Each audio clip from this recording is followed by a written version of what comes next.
Bonjour, nous allons parler d'un personnage qui a marqué terriblement l'histoire du peuple juif, mais aussi l'histoire du monde entier. On est à l'époque de l'Empire romain, on est en pleine période de ce qu'on appelle la Pax Romana, c'est-à-dire une période où l'Empire romain pense être en sécurité, n'être plus jamais menacé par des ennemis, parce que l'armée romaine, les différentes légions qui sont dispersées dans l'Empire ont écrasé toute possibilité, toute velléité de pouvoir s'opposer à Rome, et ils espèrent une période illimitée de règne de Rome sur la planète, du moins sur le monde civilisé qu'ils connaissent à l'époque. Nous sommes, lorsque Adrien naît, il naît en Espagne le 24 juillet de l'année 76 après l'ère vulgaire, c'est-à-dire à environ 6 à 7 ans après la destruction du Temple. Adrien est né dans une ville de l'Espagne qui s'appelle Italica, qui est à l'époque la ville colonisée, enfin une ville de colons romains qui gouverne sur la colonie espagnole, et puis il va à Rome petit à petit monter les échelons, et il est nommé le Natsif Klali, c'est-à-dire le gouverneur général du Moyen-Orient. C'est-à-dire que l'Empire romain est dirigé à cette époque-là par un empereur, mais chaque province est dirigée par un sous-empereur, c'est-à-dire un gouverneur qui est chargé de représenter Rome sur ce territoire, et sous sa coupe, il y a des gouverneurs de moins importance qui sont préposés à chaque région. Et Israël fait partie de la grande région du Moyen-Orient, dont le gouverneur siège en Syrie, et ici, à cette époque-là, nous sommes donc dans les années qui vont suivre la destruction du Beth Amikdash. Cette région est confiée à Adrien. Nous sommes 150 ans après que Rome ait mis les pieds au Moyen-Orient et en Israël, avec la guerre politique interne entre des factions de la maison des Hashmonaïm, des rois juifs qui sont héritiers de la victoire des Hashmonaïm, des Hasmonéens, des Maccabim sur les Grecs à l'époque de Hanouka. Nous sommes bien après cette époque-là, nous sommes donc presque 200 ans après, mais ce sont leurs descendants qui se disputent le trône et qui vont appeler à l'aide des généraux, parce que Rome, à cette époque-là, n'est pas gouvernée par un empereur, c'est encore la République romaine, mais c'est le début de ce qui sera l'Empire.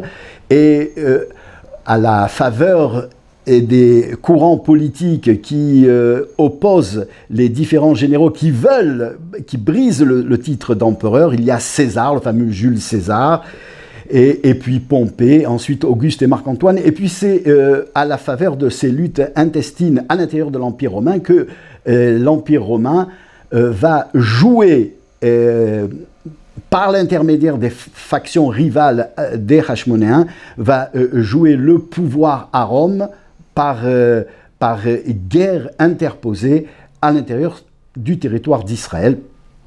Donc Adrien arrive 150 ans après cette histoire-là, donc Rome est déjà bien installée, et puis il y a eu la révolte de Judée au temps de Vespasien, qui a été terriblement une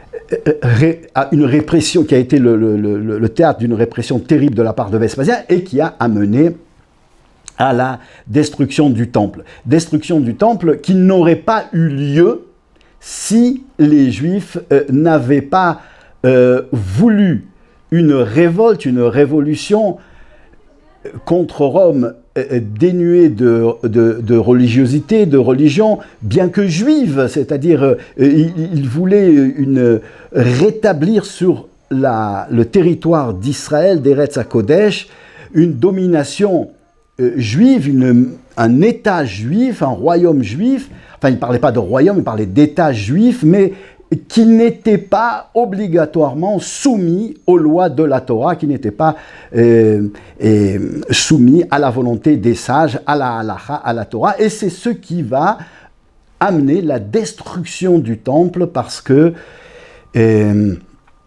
ils vont se comporter de manière politique, et donc ça va obligatoirement entraîner entre eux des rivalités, des jalousies, qui va être le chef, comment on sort. Et finalement, c'est la destruction du temple. Mais à cette époque-là, le judaïsme est sauvé. Il est sauvé parce que il y a ce grand Rabbi Yochanan ben Zakkai, qui est la sommité la plus élevée et la plus autorisée en matière de loi juive, et qui est le pendant un petit peu de Moïse, de Moshe Rabbeinu dans sa génération, et qui va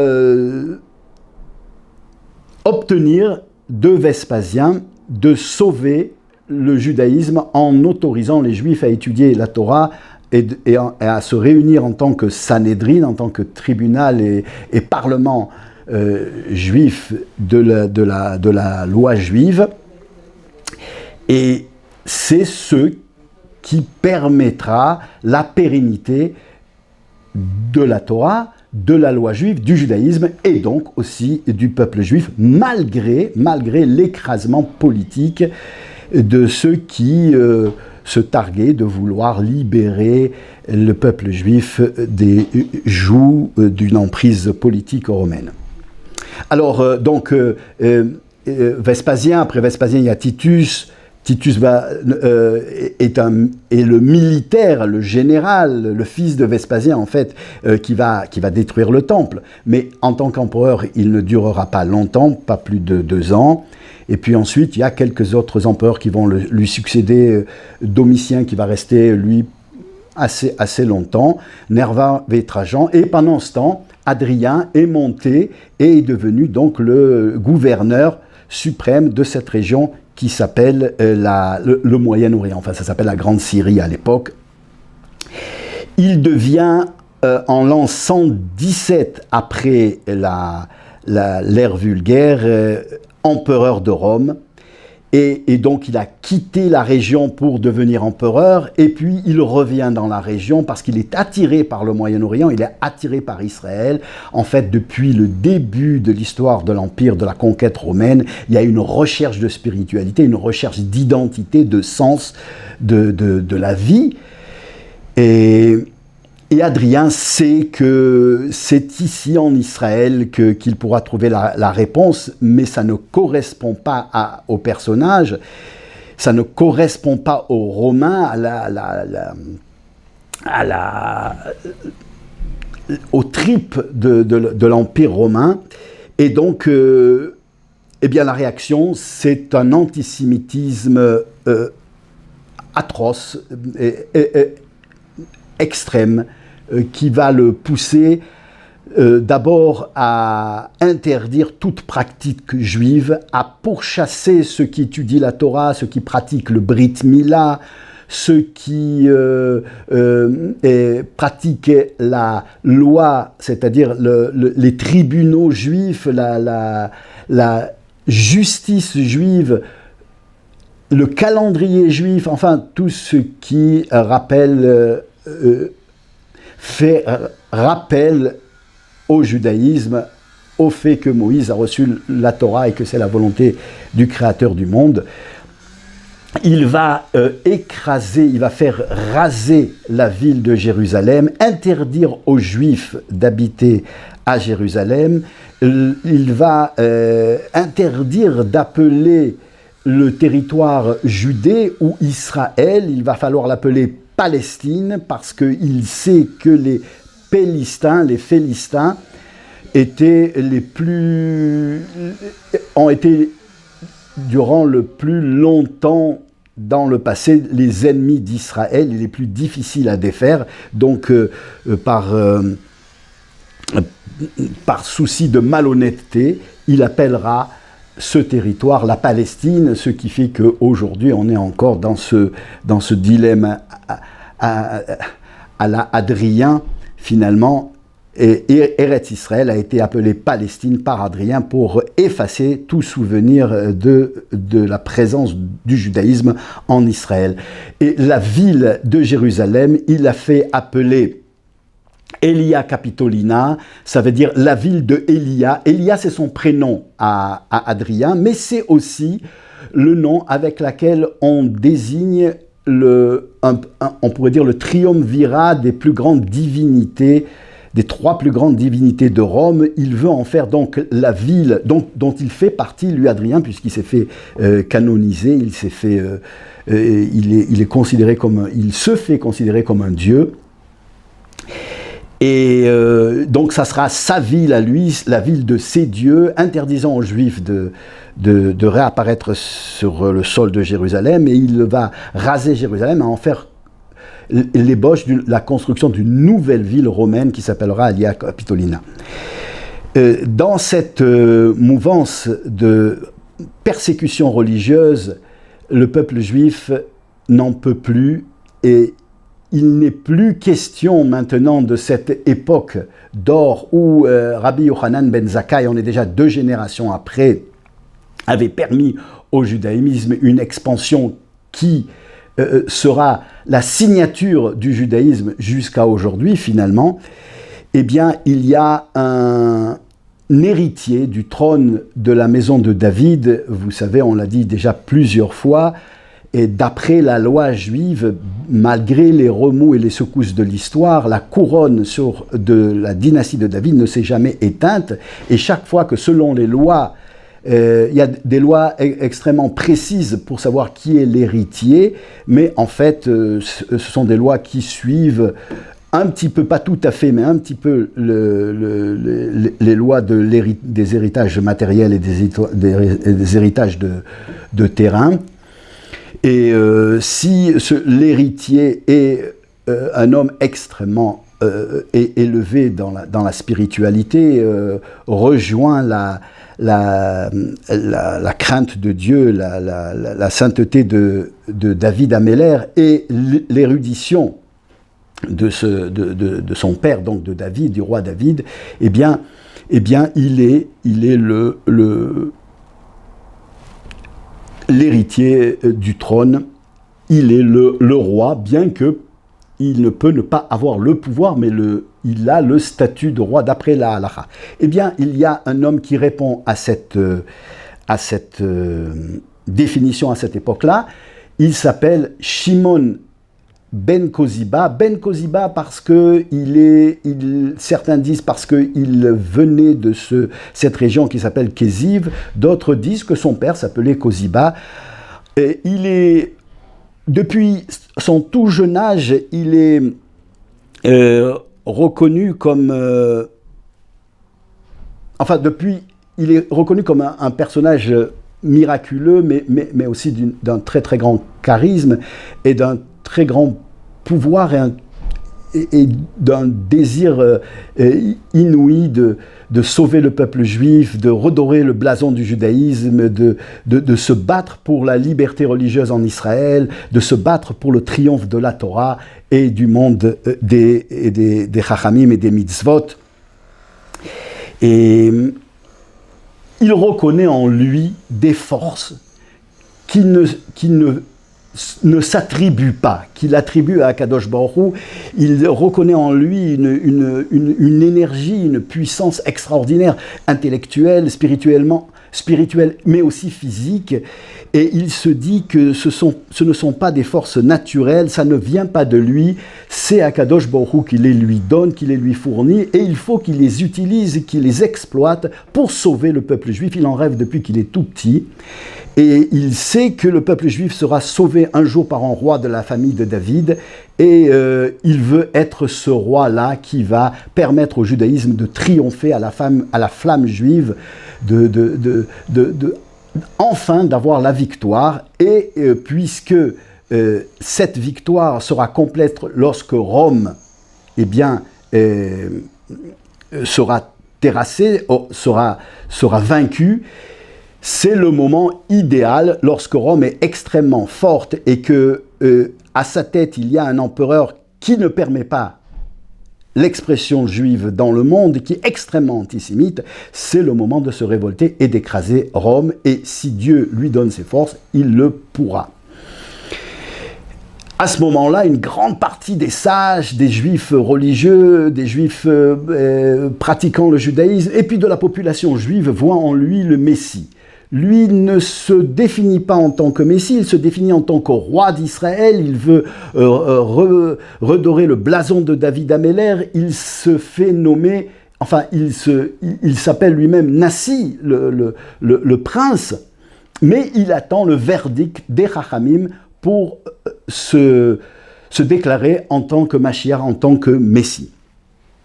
Et là, au départ, il y a une division chez les Chachamim. Certains le voient comme, effectivement, il a toutes les caractéristiques, toutes les données du Mashiach, du Messie, du Sauveur.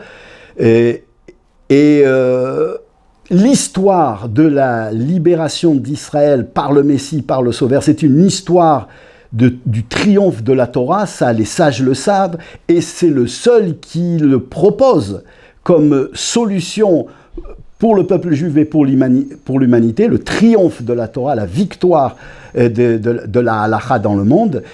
Et donc, beaucoup le reconnaissent en tant que Mashiach. D'autres s'y opposent, et au départ, c'est la majorité, parce que, d'après les textes de la Torah, il ne devrait pas juger selon les lois de la Torah, les litiges qui lui sont apportés à son tribunal, mais il doit les juger par un esprit qu'ils appellent, eux, l'odorat, c'est-à-dire que par l'odorat, il doit savoir qui dit vrai, qui dit faux, qui ment, qui a raison, qui a tort.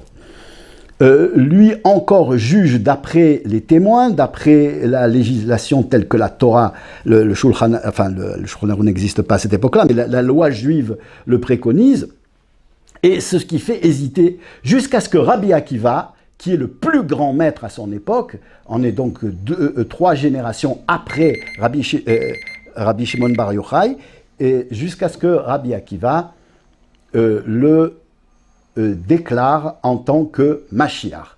Et à ce moment-là, ça fait tout le peuple juif, tous les Chachamim, sauf peut-être un qui est un guerre inconverti, qui s'y oppose, mais tout le peuple juif va le suivre en tant que roi Mashiach, et il va écraser Rome. C'est une véritable tragédie pour Hadrien, et il y a en tout à peu près 13 légions dans l'Empire romain, l'armée romaine. Jamais plus de 4 légions ont été engagées pour une bataille. Il va engager 12 légions, et pourtant Hadrien est écrasé. Bar Korba l'écrase, il a une puissance exceptionnelle, il prend à cette époque-là, l'arme suprême, c'était la catapulte qui envoyait des rochers immenses à des distances extraordinaires, avec une énergie pour l'époque fantastique, mais il a arrêté, comme un gardien de but arrête un ballon, il a arrêté les rochers, il les renvoyait sur l'armée romaine, il a écrasé toutes les catapultes, toute l'armée romaine. 12 légions ont été écrasées, et il a été obligé, Hadrien, d'appeler son plus grand ennemi, qui est le plus grand stratège de Rome, un très grand général qui s'appelle Jules Alexandre Sévère, qu'il a lui-même, Hadrien, renvoyé en Bretagne. En Bretagne, à l'époque, c'est l'Angleterre, pour se battre contre les Celtes, pour l'éloigner complètement de Rome. Il est obligé de le ramener à lui, de lui dire « Je t'en supplie, viens me sauver parce que les Juifs m'écrasent ». Et c'est la première fois que Rome va être pratiquement écrasée. Il en a fallu de très peu. La seule bavure, c'est que Bar Korba, alors que Rabbi Akiva était contre, va d'abord se réfugier dans une place forte qui s'appelle Bétar, dans la ville de Bétar, et place forte où les Romains ne pourront pas accéder. Et ça aurait été pardonné parce que c'était les lois de la nature, mais ce qui a été la bavure décisive, c'est que Rabbi Akiva lui a dit « Ne t'associe avec personne ». Or, les Samaritains de l'époque lui ont supplié de s'associer avec lui. Il s'est associé avec les Samaritains et c'est les Samaritains qui l'ont trahi. Et puis, après cette trahison, ils ont ouvert les portes de Bétar et les armées romaines sont entrées. Mais c'était vraiment à la dernière minute parce que Bétar était imprenable. Bar Korba avait réussi à creuser des souterrains dans tout le territoire d'Israël, d'où il pouvait sortir de la forteresse et aller s'alimenter. C'est-à-dire que dans cette forteresse, il pouvait rester pendant une éternité de temps. Et par contre, l'armée romaine était écrasée par les attaques du haut de la forteresse de Bar Korba et de son armée. En fait, ce qui a fait trahir les Samaritains, c'est que Bar Korba ne prenait dans son armée, le service militaire sous Bar Korba n'était pas obligatoire, au contraire c'était un srout, c'était un mérite, il ne prenait que des gens, que des soldats qui étaient extrêmement forts dans la Torah et les mitzvot, qui étaient motivés pour donner la vie pour le triomphe du judaïsme et de la halacha et de la Torah. D'ailleurs, les seuls témoignages qu'on ait historiques, je ne parle pas des témoignages de la Torah, des témoignages historiques, des pièces archéologiques qu'on a retrouvées de Bar Korba, ce sont des écrits où il demande où il fait des requêtes, où il demande des choses qui ont rapport avec la halakha et le judaïsme. On n'a pas trouvé autre chose de la part de Bar Korba, c'est toujours apportez-nous des étrogim, nous on vous apportera des loulavim, comment faire la shrita à tel endroit, comment distribuer des matzot à tel autre endroit, etc. Ce sont toujours ce qu'on a retrouvé de Rabbi Akiva sur le plan archéologique et historique. Ce ne sont que ce qu'on a retrouvé de Bar Korba, ce ne sont que des vestiges qui rappellent son attachement à la Torah. Donc c'était des soldats et une vie qui était entièrement plongée dans la Torah, dans la pratique des mitzvot, dans la prière. Les Samaritains ne pouvaient pas supporter d'être enfermés dans une forteresse où toute la journée c'est la prière, la Torah, l'étude, l'élévation spirituelle, alors que des soldats chez les Goïms, c'est absolument le contraire. Donc ils étaient obligés de trahir, ils ont ouvert la porte, ils ont trahi et les Romains sont arrivés. Mais c'était à une époque où vraiment Hadrien était convaincu qu'il fallait retourner parce que Rome avait été écrasée et qu'on ne pouvait pas continuer la guerre contre Israël. Bon, c'est vrai que les massacres ont été terribles. Hadrien a été, avec Hitler, un des plus grands, des personnages les plus funestes de l'histoire de l'humanité. Et par la cruauté et par l'étendue du massacre. Mais Rabbi Akiva et plus tard son défenseur, le Rambam, Rabbi Moïse ben Maimon, qui est le seul maître à avoir dressé des lois concernant le Mashiach, va le prendre comme exemple d'un véritable Mashiach. C'est-à-dire Rabbi Akiva ne s'est pas trompé d'après le Rambam. Bar Korba était vraiment le Mashiach. Hadrien a vraiment perdu la guerre. Il rentrera d'ailleurs à Rome alors que tous les empereurs rentraient des conquêtes en faisant une cérémonie qu'on appelait le triomphe. Eh bien, il ne le fera pas parce que l'armée romaine a été vraiment anéantie. Et le peuple juif a compris de là qu'il est très très possible de vaincre dans des conditions miraculeuses le monde entier, la plus grande puissance Rome en fait, et que c'est ça qui a donné le souffle, l'esprit du désir du Mashiach jusqu'à l'arrivée du Mashiach très très très bientôt. Et le Rambam nous dit, grâce à ça, nous savons comment reconnaître qui sera le Mashiach lorsqu'il arrivera. Et c'est un commandement que le Rambam nous donne, de reconnaître le Mashiach lorsqu'il arrivera. Le Mashiach, ça sera cette personne qui ressemble à ce Bar Korba, c'est-à-dire qui est un roi de la descendance de David, d'après les lois de l'héritage de la maison de David, et qui est illuminé par qui illumine la Torah, qui est illuminé par cet esprit de vouloir sauver la Torah et faire triompher le peuple juif, comme l'était David Améler, et qui va pousser tout Israël dans le monde entier à progresser dans la Torah, qui va colmater les brèches de l'assimilation et des défauts spirituels du peuple juif, qui va prendre parti au sort physique du peuple juif.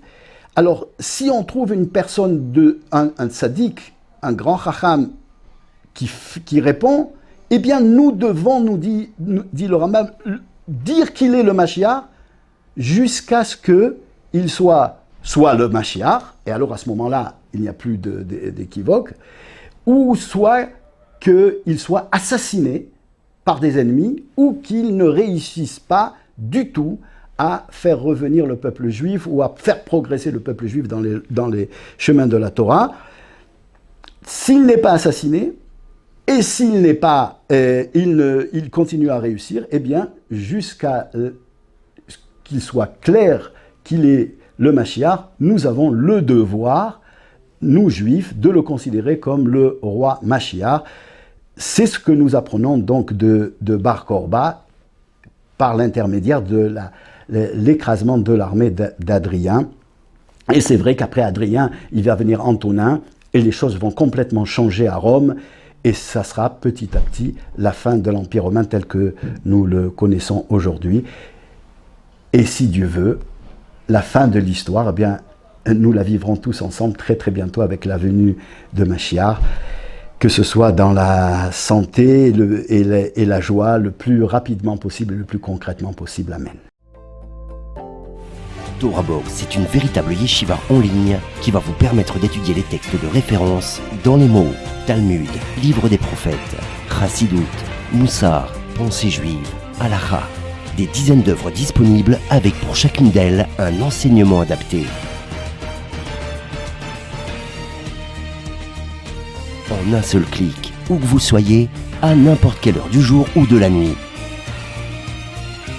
Étudiez enfin tous les sujets que vous avez toujours rêvé d'approfondir. Alors, travailler le Gan, c'est la source de Divrei Torah, c'est travailler les paroles de l'étude de la Torah. Et c'est quoi garder le Gan? C'est l'ishma, mitzvota, de garder les mitzvot. Aujourd'hui, la Torah n'a jamais été aussi proche de nous.